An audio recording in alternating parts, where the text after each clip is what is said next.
बिस्मिल्लाहिर्रहमानिर्रहीम रब्बी ज़िदनी इल्मा। Dear students, अस्सलाम वालेकुम वरहमतुल्लाहि वबरकातुह। Welcome again to simple and smart English with Mazhar. Today it's very important lecture that is about direct and indirect speech. Direct और indirect speech का part 6 है। इसका मतलब है कि ये लेक्चर नंबर 6 है और इस लेक्चर में हम सीखने जा रहे हैं कि अगर डायरेक्ट स्पीच के अंदर रिपोर्टेड स्पीच जो है वो इंटेरोगेटिव फॉर्म में है या इंटेरोगेटिव है तो उसको हमने इनडायरेक्ट स्पीच में जब कन्वर्ट करें तो कौन से रूल्स अप्लाई करें। सबसे पहले तो ये चीज़ समझनी होगी कि इंटेरोगेटिव सेंटेंसेस जो होते हैं क्या उनकी कुछ टाइप्स भी हैं। हाँ, बिल्कुल 2 टाइप्स हैं। पहली टाइप है जिसको हम कहते हैं कन्फर्मेटरी क्वेश्चंस। अब कन्फर्मेटरी क्वेश्चंस बेसिकली वो होते हैं जिनको हम कहते हैं क्लोज एंडेड क्वेश्चंस। अब क्लोज एंडेड क्वेश्चंस बेसिकली वो होते हैं जो हेल्पिंग वर्ब से शुरू होते हैं और जिनके आंसर में आपको यस या नो कहना पड़ता है। राइट, मतलब डू से कोई स्टार्ट होता है, डिड से होता है, विल से होता है, हैज़ हैव से होता है या फिर मॉडल वर्ब्स कैन कुड, इनसे कोई भी मतलब सेंटेंस शुरू होता है जो रिपोर्टेड स्पीच के अंदर है, कोटेशन मार्क्स के अंदर है। तो उस सूरत में हमने क्या करना होगा, इफ़ या वेदर यूज़ करेंगे। यहाँ पर दैट इस्तेमाल नहीं करेंगे। यहाँ पे जब हम कॉमर्स को और कोटेशन मार्क्स को ख़त्म करेंगे, कॉमा को ख़त्म करके तो हम क्या लगाएंगे, इफ़ या फिर वेदर लगाएंगे इंटेरोगेटिव सेंटेंस को किस में कन्वर्ट करने के लिए, इनडायरेक्ट स्पीच में कन्वर्ट करने के लिए। डियर स्टूडेंट्स, अभी तवज्जो दीजिएगा। उसके बाद दूसरी टाइप है हमारे पास है इंफॉर्मेटिव क्वेश्चंस। अब ये कौन सी थी हमारे पास, कन्फर्मेटरी क्वेश्चंस, और ये कौन से हमारे पास, इंफॉर्मेटिव क्वेश्चंस। अब कन्फर्मेटरी क्वेश्चंस को हम क्या कहा, क्लोज एंडेड क्वेश्चंस। शुरू कहाँ से होते हैं, हेल्पिंग वर्ब से शुरू होते हैं जिनके जवाब में यस या नो। मैं कहता हूँ do you take my class regularly, yes. Do you smoke, no. तो इसका मतलब है कि यस और नो में जवाब आ गया, राइट। तो अब अगर ये वाले होंगे तो हम इफ़ और वेदर का इस्तेमाल करेंगे। कब, रिपोर्टिंग वर्ब के बाद, जहाँ पे हम कॉमा करके ख़त्म करके असर्टिव सेंटेंसेस में दैट लगाते थे, लेकिन यहाँ पे दैट नहीं लगाएंगे। यहाँ पे इफ़ या वेदर का इस्तेमाल करेंगे। कैसे करेंगे अभी दिखाता हूँ आपको। इंफॉर्मेटिव क्वेश्चंस देखें। अब इंफॉर्मेटिव क्वेश्चंस कौन से हैं, जिनको हम ओपन एंडेड क्वेश्चंस कहते हैं, जिनमें इंफॉर्मेशन रिक्वायर्ड होती है। मैं अगर आपसे पूछता हूँ व्हाट्स योर नेम, तो क्या आप कहेंगे यस या फिर कहेंगे नो। मैं कहता हूँ where do you live, yes, no.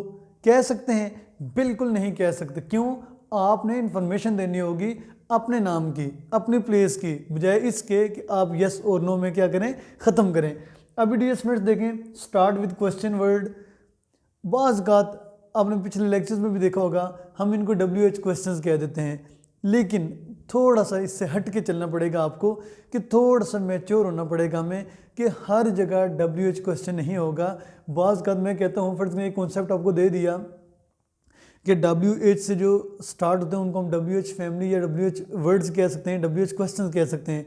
लेकिन डियर याद रखिएगा, वो तो बात ठीक है कि बहुत सारे क्वेश्चंस हैं जो WH से शुरू होते हैं, लेकिन अब देखें हाउ जो है इसमें WH कहाँ आया, राइट। लेकिन ये भी यूज़ किसके लिए होता है, क्वेश्चन के लिए यूज़ होता है। अभी थोड़ी देर के बाद मैं आपको सब कुछ बताने वाला हूँ, राइट। अभी डियर देखें कि जब कोई भी सवाल है वो क्वेश्चन वर्ड से शुरू होता है। क्वेश्चन वर्ड उसको हम कहेंगे जिसको आप कहते हो WH से स्टार्ट होता है, या फिर हम कहते हैं हाउ हो गया लफ्ज़।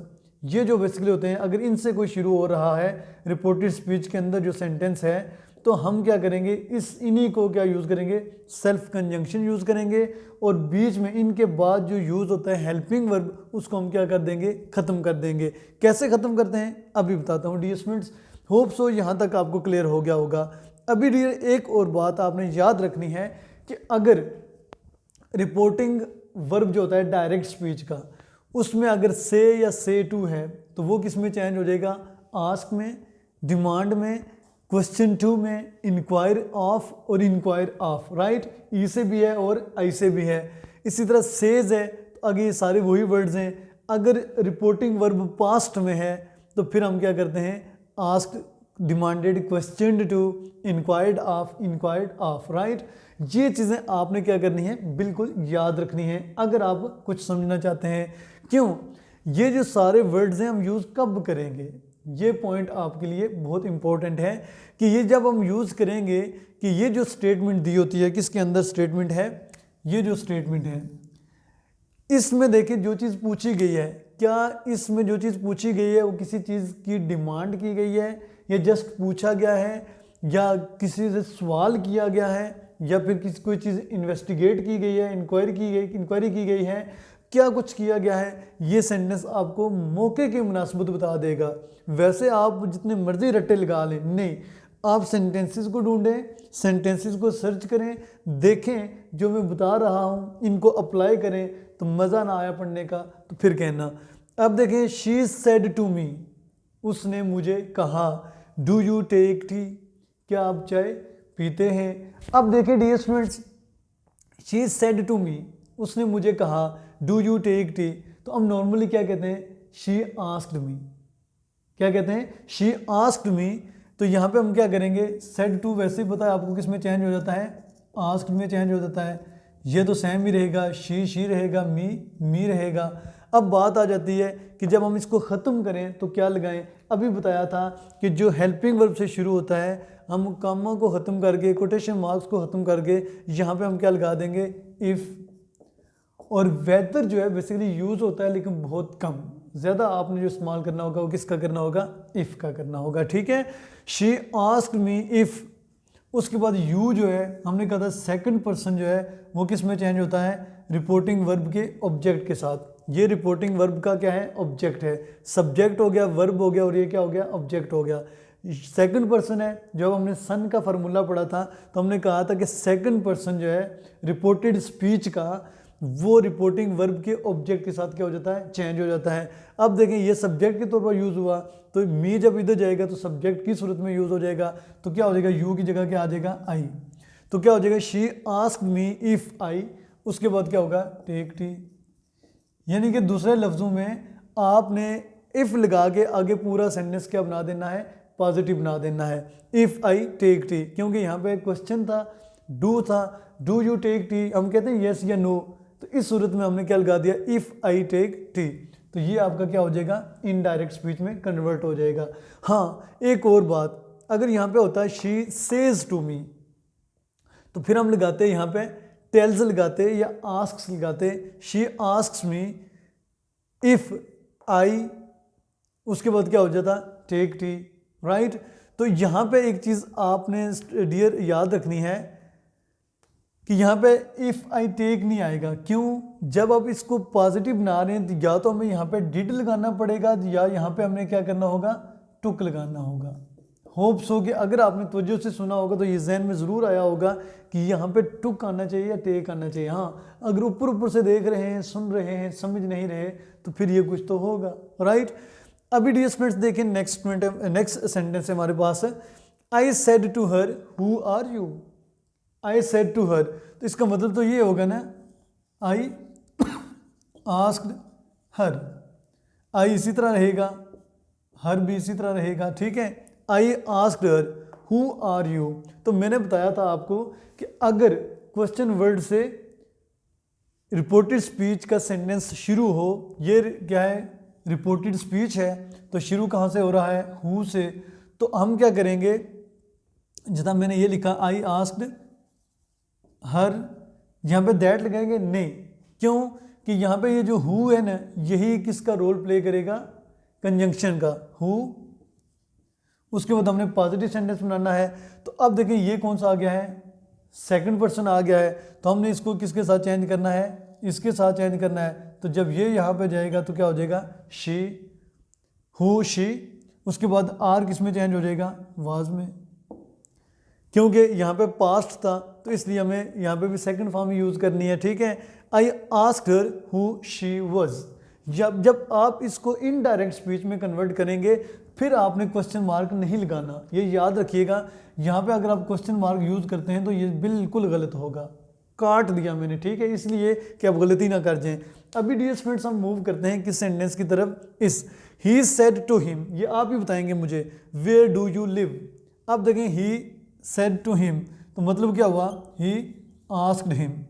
वेयर डू यू लिव तो यहाँ पे क्या हो जाएगा, वेयर, ये ख़त्म कर देंगे हम इसको भी, तो क्या हो जाएगा, ही आस्क्ड हिम वेयर। अब जब इधर भी सेकंड पर्सन है तो क्या हो जाएगा, यहाँ पे ही आ जाएगा। क्यों, हमने इसको किसके साथ करना होता है, इसके साथ। वेयर ही लिव होगा या लिव्ड होगा, यहाँ पे क्या आ जाएगा, लिव्ड आ जाएगा। ठीक है, क्योंकि हमने पास्ट में इसको क्या करना होता है, कन्वर्ट करना होता है। अभी डियर स्टूडेंट्स हम मूव करते हैं इस सेंटेंस की तरफ। बड़ा ही ट्रिकी सेंटेंस है लेकिन आपको समझ आ जाएगा इंशाल्लाह। I said to her, I said to her, can you give me this book, she said yes. आपको याद होगा पंक्चुएशन होती है, पंक्चुएशन में ये इस तरह के सेंटेंसेस दिए गए होते हैं, हमने उनको पंक्चुएट करना होता है। बाज़ का जो चीज़ देखी गई है कि जब हमें मुकम्मल इल्म नहीं होता कि पंक्चुएशन एक डिफरेंट चीज़ है, डायरेक्ट और इनडायरेक्ट स्पीच एक डिफरेंट चीज़ है, तो जब कहा जाता है पंक्चुएट करें तो स्टूडेंट्स बाज़ क्या करते हैं, सारे इस कॉमा को भी, कोटेशन मार्क्स को भी ख़त्म करके तो उसको इनडायरेक्ट स्पीच में बदल देते हैं। वो गलती यहाँ पे नहीं करनी। हमने बेसिकली यहाँ पे ये चीज़ सीख रहे हैं कि डायरेक्ट स्पीच को इनडायरेक्ट स्पीच में कैसे कन्वर्ट करना है। अगर यही सेंटेंस किस में आ जाता है, इनडायरेक्ट स्पीच में आ जाता है, तो आपको बोला जाता है कि उसको क्या करो, डायरेक्ट स्पीच में कन्वर्ट करो। तो फिर ये चीज़ आपके जहन में होनी चाहिए। ठीक है, जिस चीज़ को हम इनडायरेक्ट स्पीच में कन्वर्ट करते हैं उसी की दूसरी शक्ल ले आए डायरेक्ट स्पीच वाली, तो वो डायरेक्ट स्पीच हो जाएगी। राइट, अब देखिए शी क्या है, पहला आई सेड टू हर, हम यहाँ से शुरू करते हैं। आई सेड टू हर, तो इसको हम यहाँ पे क्या लिख देंगे, आई आस्क्ड हर। ऐसे ही है, सेड टू को किस में बदल दिया हमने, आस्क्ड में, क्योंकि क्वेश्चन है इसलिए। वैसे पता है ना आपको, इसको हम टोल्ड में बदल देते हैं, ठीक है, या टेल में बदल देते हैं। तो क्या हो गया, आई आस्क्ड हर कैन यू, यहाँ पे क्या आना चाहिए आपके नज़दीक, वेदर लगा दें। वेदर आपकी खुशी के लिए लगा देता हूँ, ये ना कहें वेदर मैंने नहीं लगाया। ठीक है, whether, I asked her whether. Right, उसके बाद देखें यू आ गया, तो यू को हमने इसके अकॉर्डिंगली चेंज करना है, तो क्या हो जाएगा, वेदर शी। उसके बाद ये कैन जो है जब इधर जाएगा तो क्या हो जाएगा, कुड, क्योंकि अब जब हमने इसको पॉजिटिव आगे बना देना है, कैन की जगह इनकी इसको ख़त्म करने के लिए हमने क्या लगा दिया, वेदर। उसके बाद शी कुड गिव मी, तो कैन यू गिव मी, तो यहाँ पे क्या आ जाएगा, बेसिकली क्या आना चाहिए, जल्दी से बताएं। ठीक है, बता दिया आपने, ठीक है, बिल्कुल ठीक बताया होगा। वेदर भी लगा सकते हैं और क्या लगा सकते हैं, इफ़ लगा सकते हैं, शी कुड। उसके बाद क्या हो जाएगा, गिव मी, और ये जो दिस हैं ये किस में बदल जाएगा, दैट में, क्या हो जाएगा, दैट। तो क्या हो गया, आई आस्क्ड हर वेदर या if she could give me that. उसके बाद क्या, बुक, तो बुक एज इट इज़ आ जाएगा। तो ये ख़त्म करेंगे आप सारा कुछ, तो यहाँ पे फुल स्टॉप लगाएंगे। उसके बाद शी सेड यस, तो हम आमतौर पर कहते हैं शी रिप्लाइड। हमने वर्ड यूज़ किया था, इधर कोई नहीं यूज़ किया। मौके की मुनासिबत से आप यहाँ पे ना लफ्ज़ रिप्लाइड भी ऐड कर सकते हैं, ठीक है, हकीकत में यूज़ होता है। राइट, तो क्या करेंगे यहाँ पे, she replied, she replied, she replied, she replied. देखें शी रिप्लाइड, उसके बाद देखें शी सेड यस। अब शी सेड उसने कहा, आगे कोटेशन मार्क में क्या आ गया, यस, हाँ। तो इसका मतलब है कि शी रिप्लाइड के बाद आप लफ्ज़ दैट इस्तेमाल कर सकते हैं। She replied that she could give, she could give, तो पूरा लिखने के बजाय यहाँ पे शी कुड लिखेंगे तो फिर भी आपका सेंटेंस कंप्लीट क्या हो जाएगा, ठीक हो जाएगा। होप सो डियर, उम्मीद है कि अगर आप थोड़ा सा गौर करें, कहीं पे कंफ्यूजन हो, प्रॉब्लम हो, कमेंट बॉक्स में कमेंट्स कर लिया करें। अगर वो भी पॉसिबल ना हो तो व्हाट्सएप पे पूछ लिया करें। अगर वो भी पॉसिबल ना हो तो वीडियो को थोड़ा सा रिवर्स करके देख लिया करें। Right, now the timing of this session has ended. I think it's alright for now. It's also very very nice to talk to you, nice to present you. Have a nice discussion and have a nice session. Take care of yourself, wish you the best of luck, may you live long. Okay, bye bye and Allah Hafiz as well.